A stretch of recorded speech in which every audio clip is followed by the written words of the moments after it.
BDO Nurpur doctor Rohit Sharma ने जानकारी दी है कि बाहरी राज्य से आने वाले लोगों की अगर आरटीपीसीआर रिपोर्ट नेगेटिव आती है तब भी ऐसे लोगों को 7 दिन क्वारंटाइन होना पड़ेगा।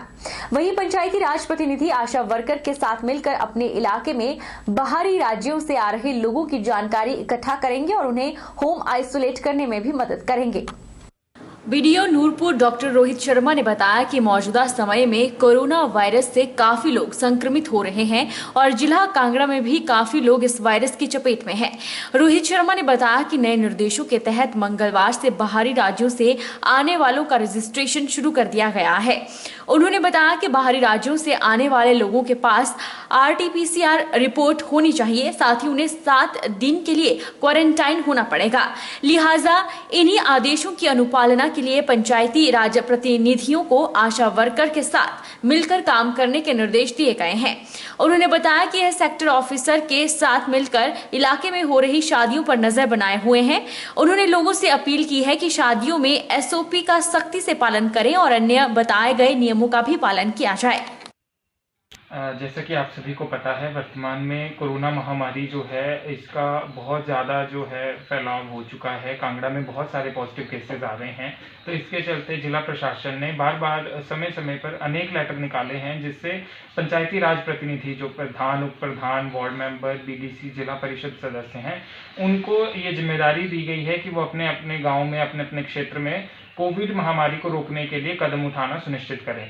तो इसके तहत अभी रिसेंटली एक लेटर आया है जिसमें प्रधानों एवं पंचायत प्रतिनिधियों से अपील की गई है कि वो आशा वर्कर के साथ तालमेल बनाएं, और क्योंकि आज से हमारी रजिस्ट्रेशन शुरू हो चुकी है कि जो भी बाहर से आने वाला व्यक्ति है, किसी भी स्टेट से आया, आउट ऑफ स्टेट जो भी आ रहा है, उसका पंजीकरण करना जरूरी है, वो रजिस्टर होके आए और साथ ही साथ उसकी या तो टेस्टिंग हो आरटीपीसीआर, या तो फिर साथ में वो यहाँ पे आके क्वारंटीन हो जाए। तो इसीलिए लेटर निकाला गया है कि पंचायती राज प्रतिनिधि स्वास्थ्य विभाग के कर्मचारियों के साथ मिलके इस जो ये क्लॉज है इसका सुनिश्चित करें पालन। हिमाचल प्रदेश के ऊंचाई वाले इलाकों में 22 और 23 अप्रैल को मौसमी बर्फबारी और ओलावृष्टि से बागवानों को नुकसान हुआ है। Aryavrat educational welfare and charitable society ने एसडीएम रामपुर के माध्यम से मुख्यमंत्री हिमाचल प्रदेश को ज्ञापन भेजा। उन्होंने बताया कि सेब, प्लम, नाशपाती और चेरी के पौधों को 80% नुकसान पहुंचा है, जिसके कारण बागवानों की आय का एकमात्र साधन भी चरमरा गया है। उन्होंने बागवानों को उचित मुआवजा प्रदान करने की मांग की है। देखते हैं कि रामपुर क्षेत्र के ननखड़ी है, 12-20 है, दारन घाटी है और 15-20 के कुछ एरिया है। वहाँ पर फसलों की पूरी तबाही हुई है। फसल तो बर्बाद हुए ही हुए है, वहाँ के पेड़ पौधे भी पूरी तरह से क्षतिग्रस्त हो चुके हैं। इन विषयों को लेकर आज Aryavrat educational welfare and charitable society ने उपमंडलाधिकारी रामपुर के माध्यम से मुख्यमंत्री, बागवानी मंत्री और उपायुक्त को एक ज्ञापन सौंपा है। हमने मांग रखी है कि ऐसे जितने भी बागवानों के फसलें और पेड़ पौधे नष्ट हुए हैं, उनका आंकलन करने के लिए एक स्पेशल टीम का गठन किया जाए। और दूसरा, जिन बागवानों के फसलें और पेड़ पौधे नष्ट हो चुके हैं, उनको विशेष पैकेज के माध्यम से उनको उचित मुआवजा दिया जाए, ताकि हम सभी जानते हैं कि हमारे जो हिमाचल का ऊपरी हिमाचल है, उनके आय का एकमात्र स्रोत बागवानी है और ऐसे पूरे परिवार का पालन पोषण करने के लिए बागवानी के माध्यम से वो करते हैं। ऐसे आर्थिक पैकेज के माध्यम से उनको उचित मुआवजा दिया जाए। जोगिंद्रनगर के एसडीएम अमित मेहरा ने कहा है कि जिन गांवों या क्षेत्रों में कोरोना संक्रमण के ज्यादा मामले सामने आ रहे हैं, उन सभी क्षेत्रों में कंटेनमेंट और माइक्रो कंटेनमेंट जोन स्थापित किए जाएंगे। इस संबंध में भी जल्द ही ऐसे क्षेत्रों की अधिसूचना जारी कर दी जाएगी। उनके इस कदम से न केवल वे स्वयं एवं उनका परिवार सुरक्षित रहेगा, बल्कि उनका गांव और पूरा समाज भी कोरोना संक्रमण से सुरक्षित रहेगा। कोरोना संक्रमण को लेकर एसडीएम जोगिंद्रनगर अमित मेहरा की अध्यक्षता में समीक्षा बैठक आयोजित हुई, जिसमें कोरोना संक्रमण के फैलाव को रोकने, कोविड टीकाकरण, बाहरी प्रदेशों से आने वाले लोगों के साथ साथ सरकार द्वारा जारी मानक संचालन प्रक्रिया को लेकर विस्तृत विचार विमर्श किया गया। साथ ही संबंधित विभागीय अधिकारियों को आवश्यक दिशा निर्देश भी दिए गए। बाहरी प्रदेशों से आने वाले ऐसे लोगों को क्वारंटीन नियम से छूट रहेगी जिनके पास 72 घंटे पहले की RT-PCR टेस्ट रिपोर्ट रहेगी। इसके अलावा जो लोग कोविड-19 संक्रमण की दृष्टि से हॉटस्पॉट वाले जगहों से प्रदेश में पहुंच रहे हैं, उनके लिए कोविड टेस्ट करवाना अनिवार्य रहेगा। SOP की अनुपालना सुनिश्चित बनाने की दृष्टि से उपमंडल में संबंधित तहसीलदारों और नायब तहसीलदारों की अध्यक्षता में उड़न दस्ते गठित किए गए हैं, जो समय समय पर आयोजन स्थलों का औचक निरीक्षण कर रहे हैं। इसमें इन विषयों पर चर्चा हुई। एक तो क्योंकि नई गाइडलाइंस हैं कि आपको रजिस्ट्रेशन करवानी पड़ेगी जब भी आप प्रदेश में, हिमाचल प्रदेश में एंटर करते हैं, उससे पहले आपको रजिस्ट्रेशन करानी पड़ेगी, ताकि हमारे नॉलेज में ये चीज़ें हों कि हु इज़ द पर्सन जो कि एंटर कर रहा है और कितने दिन का स्टे है, किस मकसद से आ रहा है और उसके ऊपर किस प्रकार की क्वारंटाइन या होम आइसोलेशन वाली जो गाइडलाइंस हैं वो उसके ऊपर लागू होंगी। तो मैं ये क्लियर कर देना चाहूँगा कि any person who is entering please COVID e registration, COVID e pass जो है उसके ऊपर जाके अपनी रजिस्ट्रेशन करवाएं और उसके बाद ही हिमाचल में आएँ।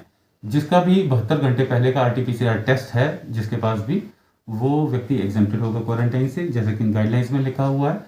और यदि आप हॉटस्पॉट से आ रहे हैं तो आपको फिर टेस्ट मैंडेटरी होंगे। इवेंट रजिस्ट्रेशन मैं स्पष्ट कर देना चाहूँगा कि सभी को इवेंट रजिस्ट्रेशन जो है उस पोर्टल पे जाके करवानी है। 50 लोगों की आपको बताई गई है कि दिस इज़ द लिमिट, उससे अधिक लोग आपके इवेंट में नहीं होने चाहिए। हमारे 2 फ्लाइंग स्क्वाड जोगिंदर नगर में, उसी प्रकार से लड़भड़ोल में तहसीलदार एवं नायब तहसीलदार की सरबराही में बनाए गए हैं, जिसमें कि वो सभी ऐसी ओकेजन्स को, ऐसे इवेंट्स को विजिट करेंगे और ये इंश्योर करेंगे कि जो गाइडलाइंस हैं, SOPs हैं, उनकी अनुपालना हो रही है। आप स्थिति की गंभीरता को समझते हुए टेस्टिंग करवाएं ताकि आप स्वयं भी सुरक्षित रहें और अपने परिवार को एवं सोसाइटी को भी सुरक्षित रख पाएं। कोरोना के बढ़ते मामलों के दृष्टिगत प्रदेश सरकार और जिला प्रशासन द्वारा जारी आदेशों की अनुपालना में नूरपुर स्थानीय प्रशासन ने और सख्ती बढ़ा दी है। पंजाब से सटे कंडवाल बैरियर पर गत मध्यरात्रि से प्रशासन द्वारा नाका स्थापित कर दिया गया है। नूरपुर SDM डॉक्टर सुरेंद्र ने जानकारी दी है कि पंजाब से सटे कंडवाल बैरियर पर गत मध्य रात्रि से प्रशासन द्वारा नाका स्थापित कर दिया है। उन्होंने बताया कि नाके पर मॉनिटरिंग के लिए पुलिस और प्रशासन द्वारा टीमें गठित की गई हैं, जो जिला की सीमा में प्रवेश करने वाले हर व्यक्ति पर विशेष निगरानी रखेगी। उन्होंने बताया कि बाहरी राज्यों से जिला में प्रवेश करने वाले हर व्यक्ति को कोविड ई पास सॉफ्टवेयर पर अपना पंजीकरण करवाना अनिवार्य होगा। जिला में प्रतिदिन रात्रि 10 बजे से सुबह 5 बजे तक नाइट कर्फ्यू लागू रहेगा और बॉर्डर पर सामान्य आवाजाही बंद रहेगी, जबकि आवश्यक सेवाएं यथावत जारी रहेंगी।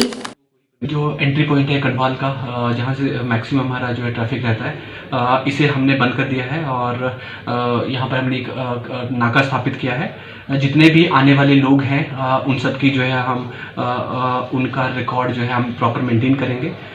उसमें बहुत सारी एग्जेम्पशंस भी दी गई है। कोई व्यक्ति जो अगर हॉटस्पॉट स्टेट से या डिस्ट्रिक्ट से आता है और उसके पास अगर 72 घंटे का RT-PCR नेगेटिव पास है तो उसे हम जो है क्वारंटीन की फॉर्मेलिटी से एग्जेम्प्ट करेंगे। कोई व्यक्ति जो कम्प्लीटली वैक्सीनेटेड है और जो सेकेंड वैक्सीनेशन उसकी 14 डेज बिफोर हुई है तो उसे भी जो एग्जेम्पशन प्रदान की गई है। स्टेट के ऐसे व्यक्ति जो हिमाचल प्रदेश के हैं लेकिन बाहर बिजनेस या मेडिकल या ऑफिस पर्पस के लिए बाहर जाते हैं लेकिन 72 घंटे के अंदर वापस आते हैं, तो इस प्रकार के व्यक्तियों को भी जो क्वारंटीन की फॉर्मेलिटीज़ है उससे जो है एग्जेम्प्ट किया गया है।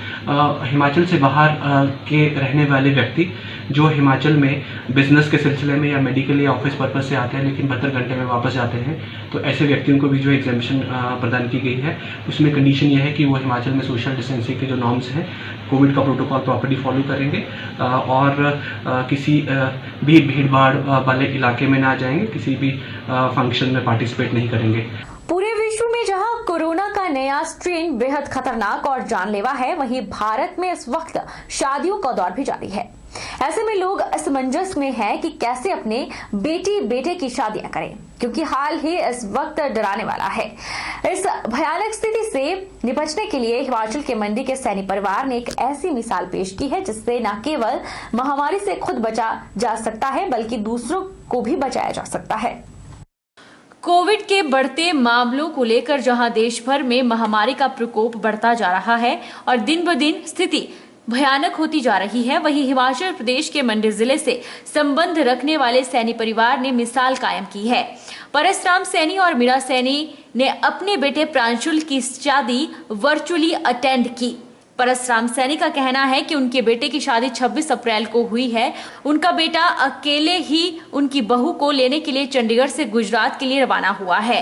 आज 27 अप्रैल को वे मंडी पहुंच जाएंगे। उनका परिवार बड़ी बेसब्री से उनकी बहू का इंतजार कर रहे हैं कि हमारा पुत्र प्रांशुल सैनी, जिसकी शादी आज 26 अप्रैल को निश्चित की गई थी, ये शादी वर्चुअल रूप में मनाई जा रही है। इस शादी में न तो किसी प्रकार की कोई यहाँ पे हमने कोई सेरेमनी की, न ही हमने इस शादी के लिए किसी को इनवाइट किया। हमारे भी बहुत अरमान थे कि बेटे की शादी को धूमधाम से करते हैं, लेकिन जिस हिसाब से कोरोना का प्रकोप बढ़ा है और सभी की जान को खतरा है, तो पूरे परिवार ने और खासकर प्रांशुल ने यह निर्णय लिया कि हम इस शादी को अति सूक्ष्म रखेंगे। हम भीड़ भाड़ इकट्ठी नहीं करेंगे ताकि किसी प्रकार का कोई जोखिम ना उठाया जा सके। सैनी मेरा बेटा है, हमारे भी उसकी शादी के लिए काफ़ी अरमान थे, हम उसकी शादी अच्छी से अच्छी करें, पर कोरोना काल इतना बढ़ गया कि हम उसकी शादी ठीक ढंग से नहीं कर सके। तो फिर कल हमारा बेटा वापस आएगा, वो भी साथ में आएगी। हम उसका उन दोनों का बेसब्री से इंतजार कर रहे हैं। कल शाम को यहाँ मंडी पहुँच जाएंगे। हिमाचल प्रदेश के चंबा जिले के भजलुई में आग लगने से 3 मंजिला लकड़ी का मकान जलकर राख हो गया। आग से करीब 8 लाख रुपए का नुकसान हुआ है। जानकारी के अनुसार ग्राम पंचायत बकाणी के गांव भजलुई में एक मकान में मंगलवार सुबह अचानक आग भड़क गई। घटना के समय परिवार मकान के अंदर था। आग लगते ही अफरा तफरी मच गई और परिवार ने भागकर अपनी जान बचाई। गांव तक सड़क सुविधा न होने की वजह से अग्निशमन विभाग की टीम मौके पर नहीं पहुंच पाई। ऐसे में ग्रामीणों ने बर्तनों से पानी डालकर और मिट्टी से आग पर काबू पाया। आग लगी है, पानी की कमी थी जिसके कारण आग नहीं बुझ पाई। पानी की कई बार समस्या हमने IPH विभाग को बोलिए, पर उन्होंने समस्या कोई हल नहीं की है। कोई पाइपलाइन की। आपने IPH विभाग से खुद संपर्क किया था? हाँ जी, गई थी मैं। को आपने कुछ दिया था उनको लिखित तौर पर? एप्लीकेशन दी थी कि वहाँ पे पानी की व्यवस्था होनी चाहिए। बहरहाल बुलेटिन में इतना ही। आप देखते रहिए HP 24/7।